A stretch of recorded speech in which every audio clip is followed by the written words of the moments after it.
no son nada más cuartos o edificios destruidos, no, es una ciudad que fue diseñada para algún fin. Cada edificio tiene un análisis específico en el cual el usuario tenía cierta actividad, correcto, como nosotros diseñamos en arquitectura. Pero ¿cuál es la diferencia? ¿Qué se fijaron ahorita en la casa de Don Hernán y en la cocina de mamá? ¿Cómo se llamaba? Azaria. Mamá Azaria. ¿Qué no tiene? En la cocina no tenía más. ¿Y eso qué significa? Eso está hablando de que el diseño fue en función a la actividad. Ya me expliqué qué es lo que está pasando, que realmente como necesitan un lugar, un espacio específico para hacer cierta actividad, entonces el objeto arquitectónico tiene que cumplir ciertas características. Realmente Ingeniería Civil de la UABI ha hecho estudios en la vivienda, en referente principalmente en la cocina, porque estaban viendo la sanidad y estaban viendo si ese humo que se genera al estar cocinando tenía contaminación. ¿Y qué creen que salió en la investigación? Eso lo pueden checar. Que realmente el humo lo que está haciendo es que el alimento lo está curando. ¿Por qué? Porque si se fijan no tienen refrigerador, no tienen áreas donde la carne o el producto se esté conservando. Entonces la forma de conservar el producto es por medio de ese humo y ese calor que se genera. Por eso la carne ahumada, cuando ustedes la comen, la carne seca, puede pasar 2, 3, 4 días en temperatura. ¿Se dan cuenta? A ver, ¿cómo que nada hasta el norte? ¿Seguro? No, para allá. Quiero ver todos sus dedos, ya. Un dedo apunta acá, otro dedo apunta acá. Está para allá. ¿Por qué? Pero guarden sus celulares. Está para allá, Está para allá. Está para allá por la ubicación. No. Está para allá por la ubicación del sol. En realidad es la ubicación del sol. Y sí, cierto. Si ustedes se fijan, acuérdense que dijo ahorita Don Hernán, que eran 4 puntos cardinales y cada punto cardinal tenía un nombre.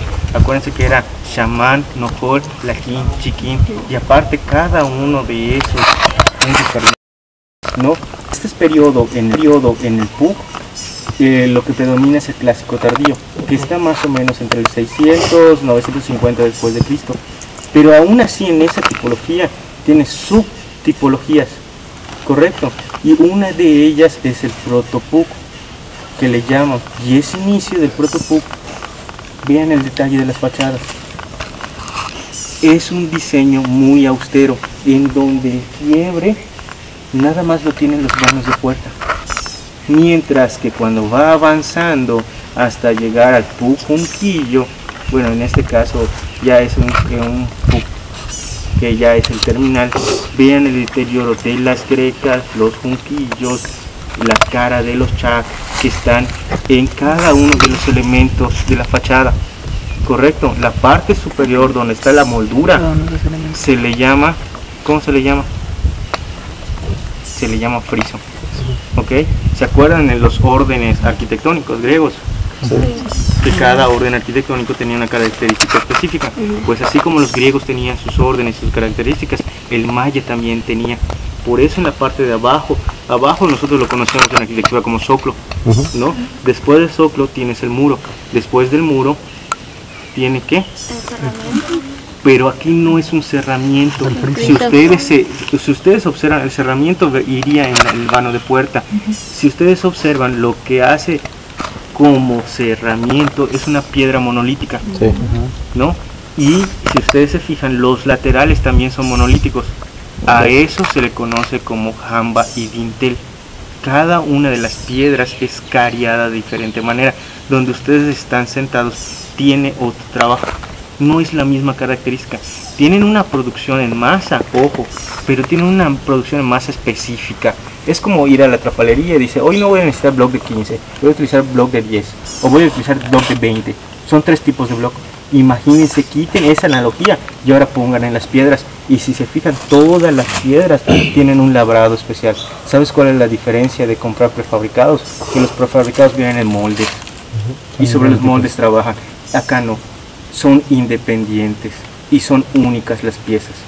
Esa es la diferencia, pero siguen siendo una producción en masa. ¿Por qué no te hacen una pieza? Hay un trabajador que te está haciendo, ¿Qué dijo hoy don Hernán mientras estaba haciendo el NQ? Y eso viene en una cuantificación de obra. O sea, que les daban Casi 250 y lo tienes que hacer.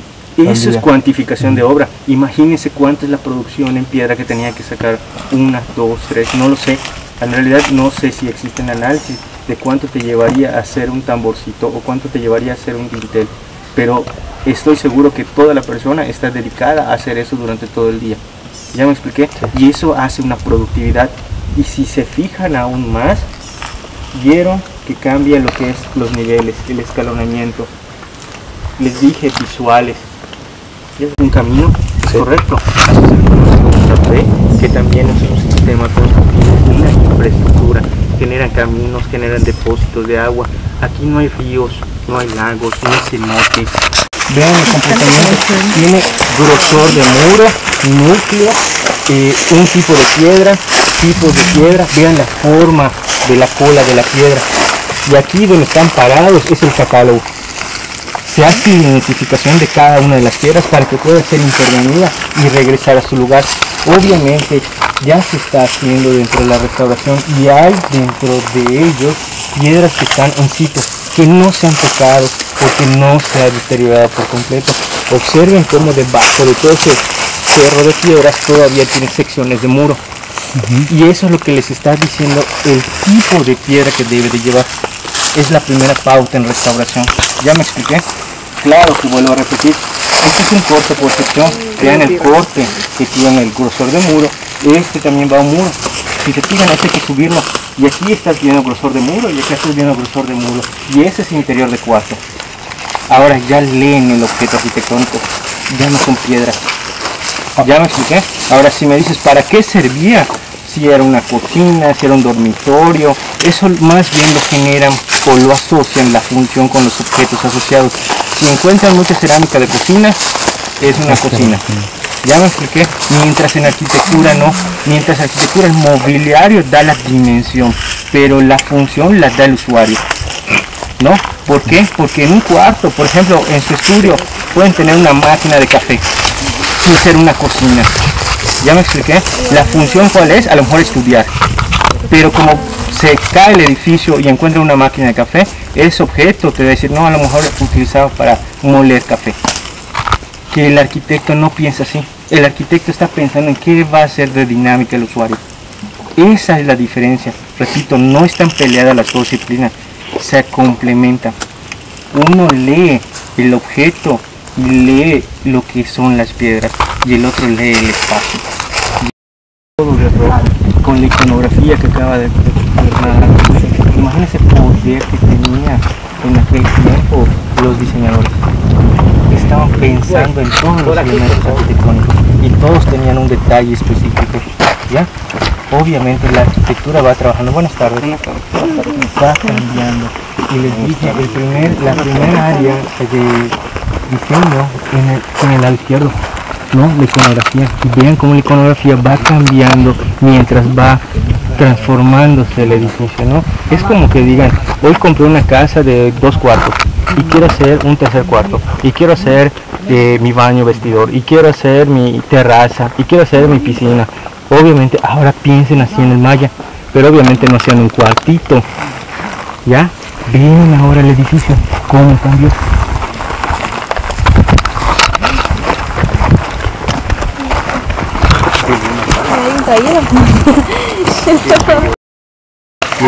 Que sale todo. Viene como Mexican food. Si ustedes se fijan, la disponibilidad y el emplazamiento sigue siendo en un cuadrángulo. ¿Ya? Tiene orientación. Estos arcos servían como acceso a los edificios. Tenía restricciones. No cualquier gente podía pasar, no cualquier gente tenía acceso. Y este te da otro cuadrángulo. Y si se fijan bien, aquí también le hace falta el diseño del arco que se derrumbó. Y tiene rampas. Por eso el palacio principal está en el fondo. Entramos campechanamente. Correcto. De aquí venía, subía la rampa y llegaba al edificio principal. Y acá igual. Vamos chicos, para que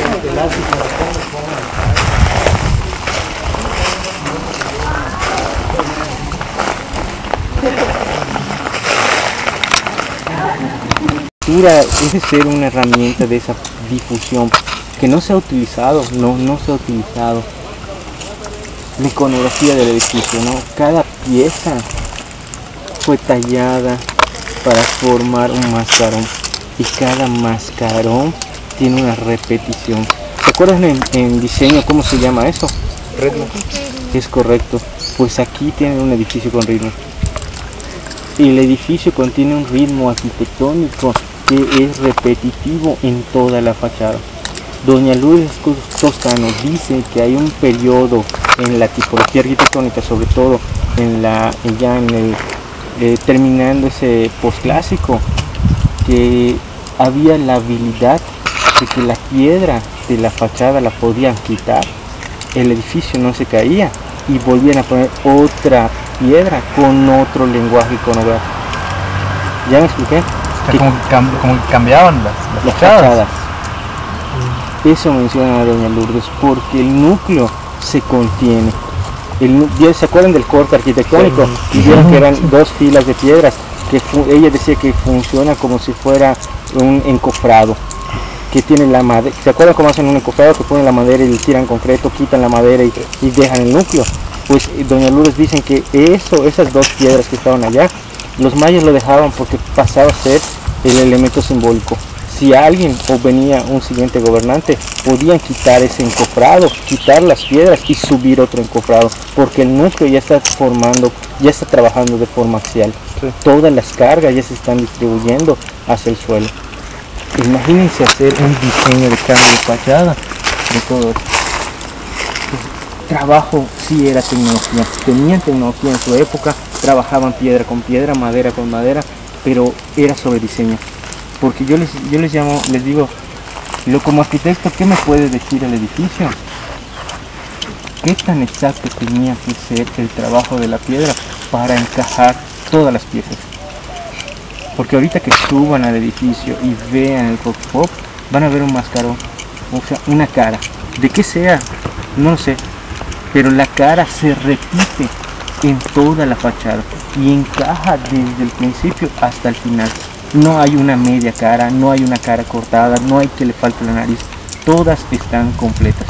Entonces, ¿eso qué significa? Que había un proceso de diseño, había un patrón que ellos habían identificado, sobre eso plasmaron en algún punto un plano y sobre eso dijo, ahora sí, vamos a hacerlo físicamente.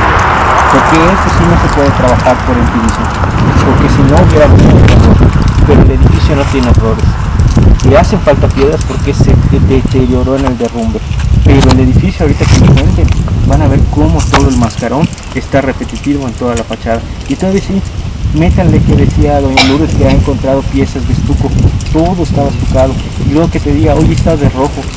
Imagínense la procesión que hacíamos, así como nosotros entramos, esa procesión de estar desde esos templos de los edificios y venir hasta este pintado de rojo con el humo, con la salida del sol, porque está en el oriente y sale y se oculta en el poniente. O sea, esa fuerza de lo que son los elementos de la naturaleza puestos en un edificio. Y la pregunta es, ¿por qué nosotros los arquitectos no hacemos eso? Una visual específica y te estás dirigiendo hacia un arco y te estás dirigiendo hacia el juego de pelota y te estás dirigiendo a la pelota. Ahí debajo de ese y las personas estamos en juego de pelota. Tienes la gran pirámide, tienes el gobernador, como el condicionamiento y el diseño te llevan a ese punto. Tiene mucho que el arquitecto observó para que puedas ver. Y en cambio, alguien tiene un lápiz. Vamos a aprovechar que estoy cargando de bien ahí. ¿Qué es la pluma? Bien ahí. Para eso sirve la representación.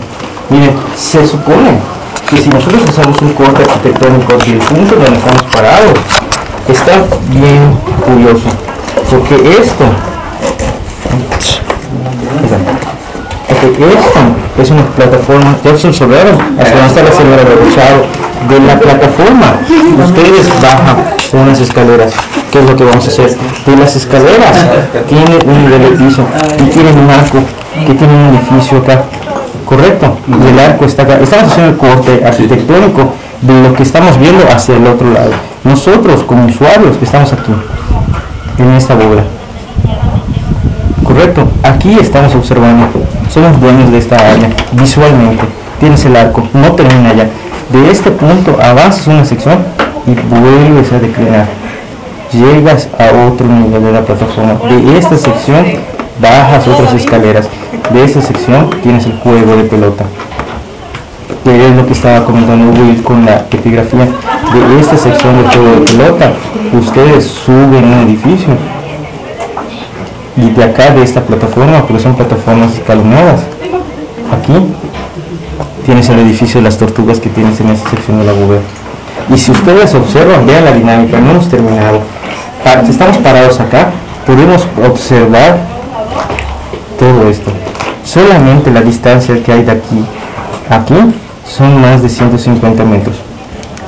Diseño en 150 metros. Ojo, no termina ahí el diseño. Esta visual, ustedes, si paramos en el cuarto de la derecha, podemos observar físicamente cómo la imagen atraviesa directamente al juego de pelota. Y si nosotros nos paramos aquí en la punta del juego de pelota, nosotros vamos a observar la fachada de este edificio. Diseño así. Y esta diferencia de distancias, aproximadamente, si no me equivoco, creo que tenía como 15 metros de distancia entre los taludes. Obviamente, ¿qué pasa cuando tú estás parado acá?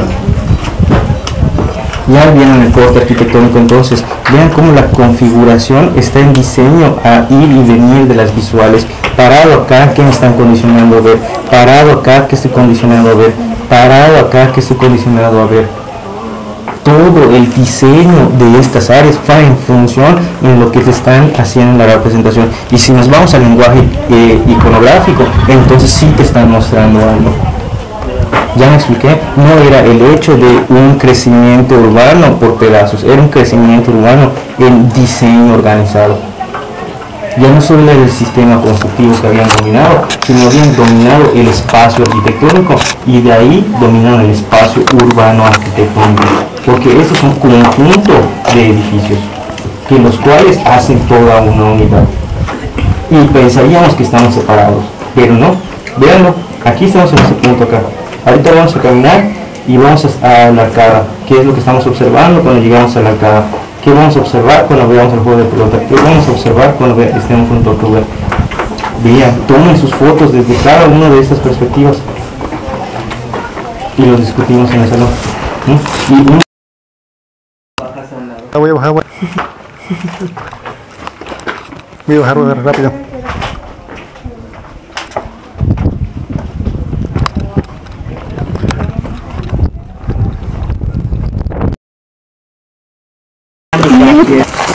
Una no lo hicimos, pero pues era un sacrificio allá en donde está el cementerio. Y aquí dice que nos faltaba una. Ajá, y aquí es la dinámica de caminar. La actividad, porque decía don Roberto, que nosotros tenemos que ser pacientes en la actividad mientras aún nuestro cuerpo no reaccione. Teníamos que seguir caminando. Entonces la dinámica era que desde acá hasta donde está literal es el chavo que está sentado, no el de blanco, El de arriba, el que solo se ve la cabeza. el que solo se ve la cabeza. Tienes que ir caminando de aquí hasta allá sin parar. Y luego el techo. No, al techo no, porque lo han hecho. Sin parar. El que desista Sacrificio. es a sacrificio en la piscina. No puedes parar.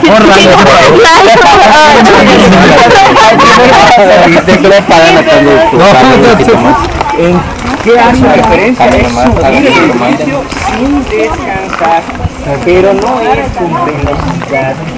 Ya me pero sin descansar. En ningún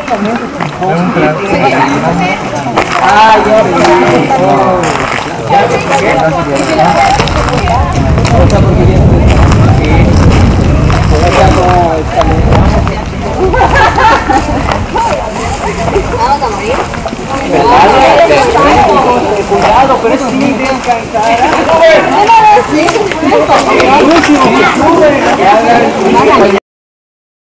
Sensación de humo. Es que creo que soy yo. Qué mal, creo que ya es como cosa mental. total mía de... El único momento en el que me sentí ahumado fue en casa de don Hernán, en la cocina, ¿sabes? Cuando salimos, como estábamos en la camioneta, como que me hice así, como que dije, bueno,